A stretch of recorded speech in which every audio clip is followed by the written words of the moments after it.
안녕하십니까. 신인근의 국방TV 데일리 디펜스입니다. 지금 미국 국방장관, 합참의장, 태평양 사령관 등 아주 고위층 이 군사 담당자들이 한국에 와서 한미 군사대화, 한미 전략대화 등을 지금 벌이고 있는 과정에서 이런 뉴스가 나왔죠. 작전 계획을 바꾼다라는 뉴스가 나왔는데, 자, 미국과 한국이 이 연합군으로서 같이 수행하는 이 연합작전 계획이 바뀝니다. 자, 기로에선 한미동맹 어떤 내용인지 보겠습니다. 이거 우리 대한민국 국민이라면 반드시 알아야 할 내용이다 라고 저는 감히 생각을 하고, 여러분들 좀 끝까지 경청해 주셨으면 감사하겠습니다. 자, 핵전쟁 지휘기 둠스데이를 타고 온 미국 국방장관이죠. 12월 1일 14시 오후 2시에 오산 기지에 이렇게 착륙했습니다. 그래서 지금 주한미군 사령관 포함해서 2명의 사성장군을 추가로 더 데리고 와서 3명의 사성장군을 대동하고 한국 측과 협상에 들어가기 위해서 이렇게 왔습니다.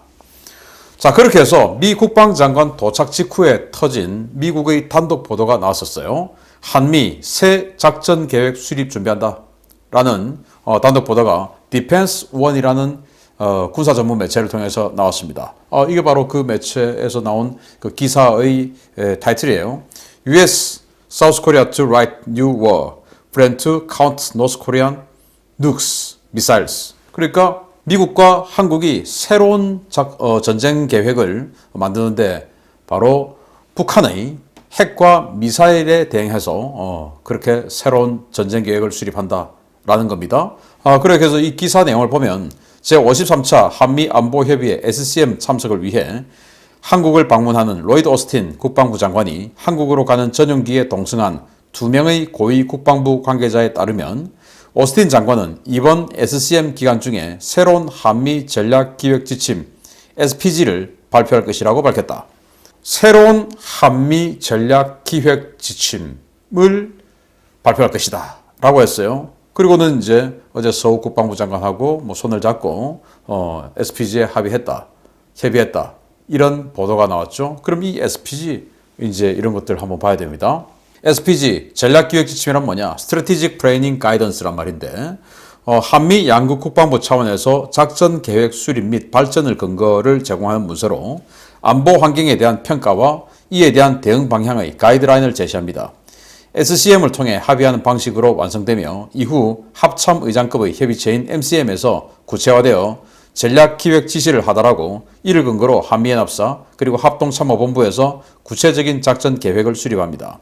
자, 전략기획 지침 이거 자 한미가 우리 이런 공통된 전략을 가지고 있어야 된다라고 서로 간에 합의를 봐야 되죠. 그래서 이런 것들을 가지고 우리 이런 전략을 가지고 뭔가 군사력을 운영하는 플랜을 짜자라고 합의를 해야 됩니다. 그러면 그 합의가 됐어요. 되면은 이제 MCM, 즉 합참의장 간의 협의체에서 구체화되어서 전략기획 지시를 하더라고. 그러면 이제 합참의장들이 자 우리 이 부서에서 해당 부서에서 이에 따라서 이런 전략기획 지침이 내려왔으니까 이에 따라서 작전계획, 전쟁계획을 수립해봐 라고 전략기획 지시를 하달합니다. 그러면 이제 한미연합사 그리고 합참 이런 데서 실제로 이런 것들을 야전에서 현장에서 수립할 수 있는 그런 계획을 수립을 해나가는 것이죠. 이걸 협의했다 라는 것입니다. 저는 지금 말씀드리자면 중국 관련한 또는 북한에 대한 북한의 핵이 사실은 이제 추가가 됐으니까 그런 관련한 이런 새로운 작전 계획, 전쟁 계획을 수립해야 된다라는 것을 서욱 국방부 장관이 합의를 해주면서 그 대신 종전선언 해줘. 이거하고 바꾼 것이 아닌가라고 생각을 합니다. 자, 미국은 왜 SPG 수정을 하고 나섰을까요? 안보 환경이 변화됐기 때문입니다. 디펜스 원의 기사 중에 이렇게 나와 있습니다. 국방장관 전용기에 동승한 고위 관료는 북한은 최근 능력을 크게 발전시켰다. 지난 몇 년간 한반도 안보 환경이 크게 변화했다. 라면서 업데이트된 새로운 작전 계획이 있는 것이 적절하고 또 필요한 상황이다 라고 말했다. 현재의 작전 계획은 10년 전에 만들어진 것이다 라는 거예요. 10년 전에 언제입니까? 2011년. 2011년은 김정은이 있지도 않을 때고 북한이 핵실험도 2번밖에 안 했을 때입니다. ICBM 없을 때였고 그러니까 완전히 지금하고는 다른 시기였죠. 그리고 중국이 지금처럼 강하지도 않을 때였고 중국이 지금처럼 패권을 향한 그런 노골적인 행보를 보일 때도 아니었습니다. 물론 이 이후에 작게 5027 다시 16 뭐 이런 식으로 계속 해마다 업데이트를 해나가긴 하지만 큰 틀의 기본이 안 바뀌고 기본은 이만큼 있고 세부 내용만 조금 바꾸었던 것이지 이 완전히 지금 큰 틀이 바뀌었다 10년 만에. 그래서 지금 바꿔야 된다라는 말이죠. 맞지 않습니까? 2011년에 비해서 북한의 지도자가 바뀌었고 그리고 중국의 정치 체제가 10년씩만 하던 그 정치 체제가 지금 완전히 종신으로 가는 상황이고 그리고 중국은 미국에 본격적으로 군사적으로 대항을 하고 있고 그리고 북한은 핵 그리고 미사일을 완전히 전략화해 버렸고 이런 상황이니까 당연히 바꿔야 되죠. 자, 그러면 비핵국 북한만 겨냥해서 만들어진 기존 작계의 한계 우리 한번 보겠습니다. 지금은 핵 보유국이 됐는데 물론 정치적으로는 인정하지 않지만 현실적으로는 핵무기를 가지고 있죠. 그런데 이 작전 계획, 기존의 작전 계획 3가지를 가지고 있을 때는 북한이 비핵국이었어요. 자, 오퍼레이션 플랜, 작전 계획이죠. 작게 5027, 전면전 수행하는 겁니다. 북한 관련한 전면전.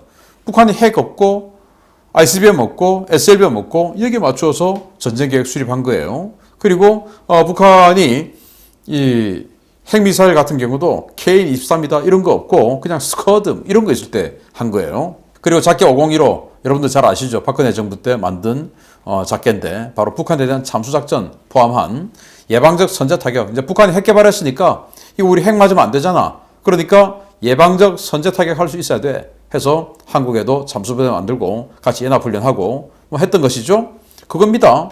그런데 이게 이제는 사실은 작계로 전면전 계획으로 승화돼야 되는 것이죠. 그리고 북한에 내부적으로 급변사태 발생해서 대량의 탈북민이 발생하고 북한 내부에 소요가 생기고 했을 때 어떻게 하느냐 하는 작게 5029 이 3개 전부 다 지금하고는 안 맞다. 자, 여기 보면 전부 다 5027, 5015, 5029 이렇게 50으로 나가죠. 50은 바로 미국의 전 지구적인 전쟁 계획 중에서 50은 태평양 전구입니다. 그래서 미군이 수행하는 태평양 지역의 전쟁이라 이 말입니다. 자, 미국이 대규모 전면전 준비 체제로 전환한다더니 GPR 결과는 현상 유지네 라고 생각하시는 분들 있으실 겁니다. 저희들이 얼마 전에 말씀드렸었죠. 바로 필드 매뉴얼 FM 3-0 이 오퍼레이션 이거 통해서 미국이 그동안에는 이 소련이 무너지고 냉전이 해체되고 난 이후에 미국이 전면전을 수행할 대상이 사라졌다. 그러니까 뭐 국지도발 뭐 아니면 뭐 전면전 한다 하더라도 압도적인 무력으로 그냥 짓밟아버릴 수 있는 수준 뭐 이런 것밖에 안 돼서 굳이 사단급, 군단급 이런 병력 운영할 필요 없어. 그래서 예단급으로 쪼개서 예단 몇 개만 보내도 다 쓸어버리고 이겨버릴 수 있어 라고 해서 2000년대 초반에 예단 중심의 그런 구조로 다 바꾸었죠. 그런데 이제 중국이라는 새로운 강적이 부상했어. 그래서 다시 필드 매뉴얼 3-0를 통해서 이제는 군단 중심의 작전 계획, 그래서 대규모 병력 중심의 작전 계획으로 다시 환원한다.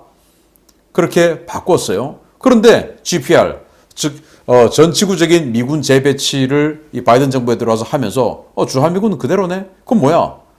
이거 필드 매뉴얼 3-0 한국에는 적용 안 하나? 라고 생각하실 겁니다. 자, 11월 29일 날 마르 칼린 국방부 전략 계획 및 역량 담당 차관보가 GPR 관련 기자회견을 했던 내용 중에 다시 보겠습니다.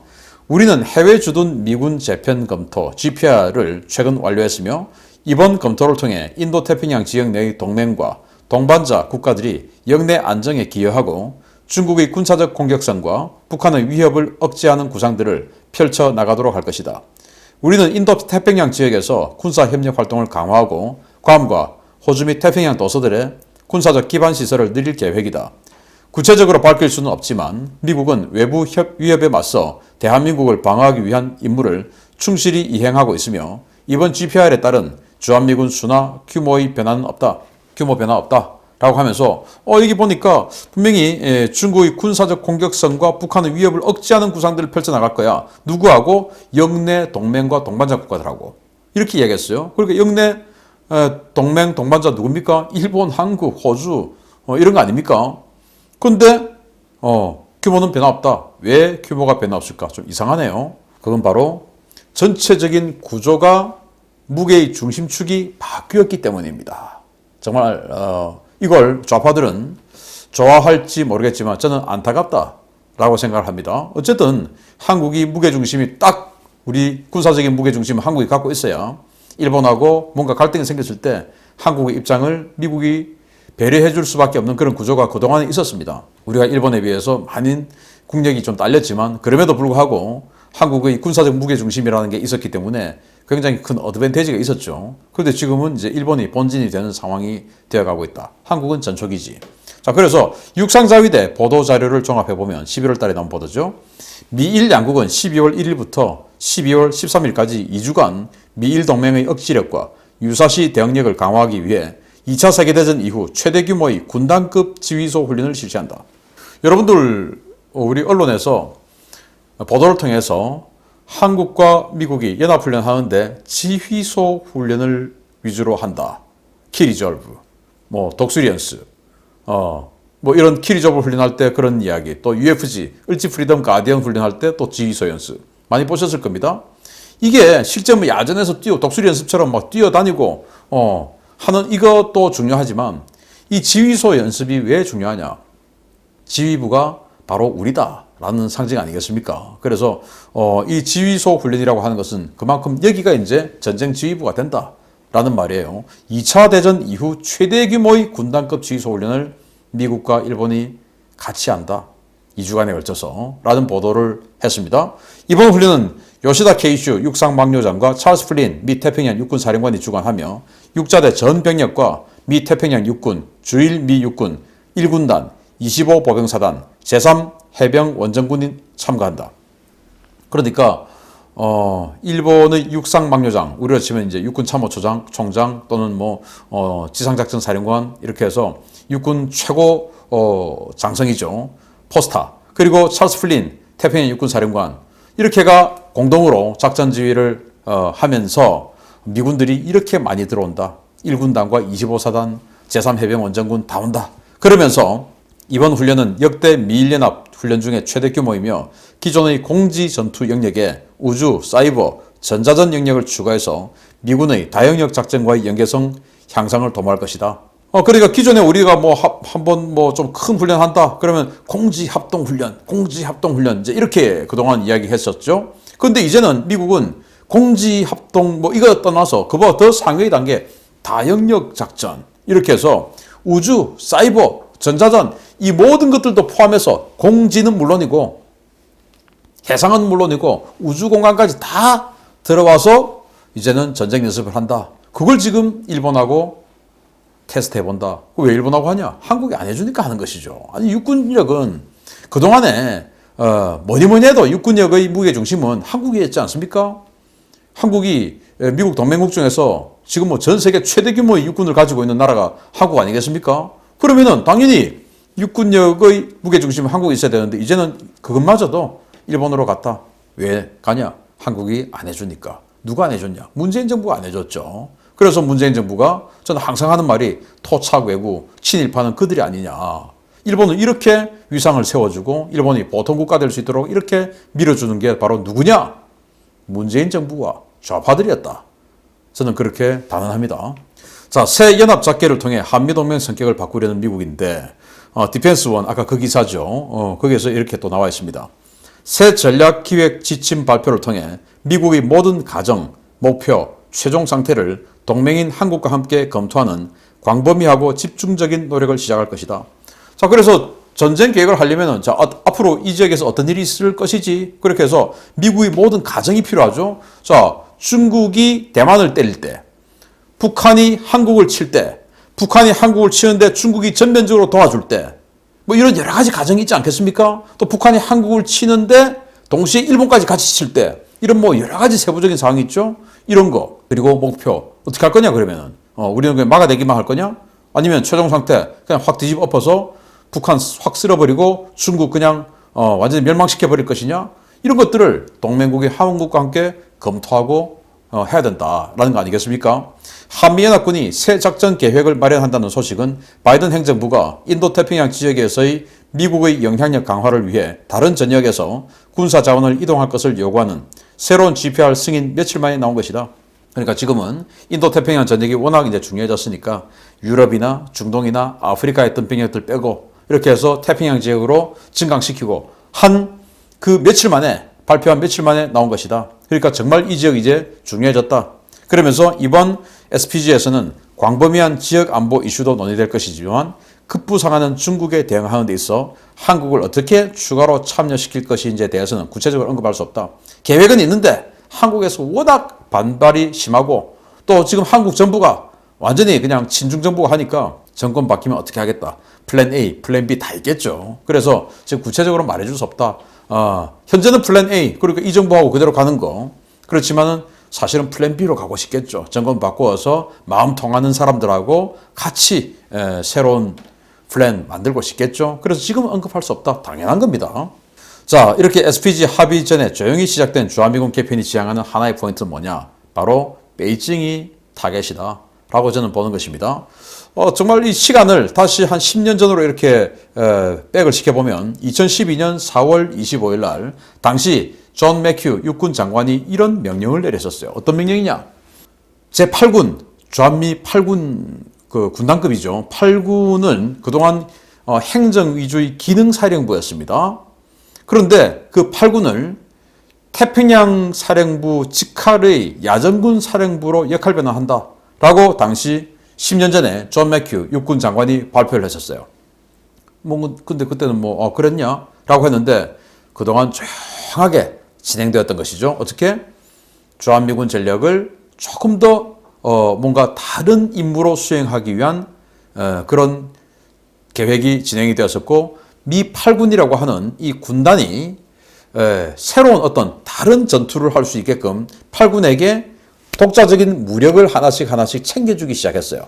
일단 주한미군 전투기를 스텔스 도료를 바르고 해서 스텔스화 시켜서 은밀하게 침투할 수 있는 그런 자산을 만들어 놨고, 그리고 주한미군 2사단에 있죠. 그 2사단 포병을 독립시켜서 지금 주한미군에 있는 210 화력 예단을 8군이 직접 컨트롤할 수 있는 직할 부대로 만들어졌습니다. 한반도 상황이 아니라도 다른 상황에 8군이 지시해서 태평양 전역 전체의 야전군 사령부로 업그레이드 한다라고 했기 때문에, 그러면 야전군 사령부가 되면 자기가 직접 움직일 수 있는, 핸들링 할 수 있는 무력이 있어야 되죠. 여기에 주한미군 지금 현재 210 화력예단 이걸 사용하게끔 한다.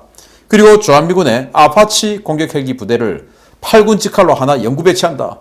그러니까 8군 직할로는 기존 아파치 헬기는 2사단 직할로 해서 2사단이 북한으로 진격할 때 같이 작전하고 2사단 지원해주고 2사단 기갑 지원해주고 이렇게 했는데, 추가로 하나의 아파치 대대를 한 개 추가해서 완전히 그냥 독립적으로 8군만 사용할 수 있게끔 해준다.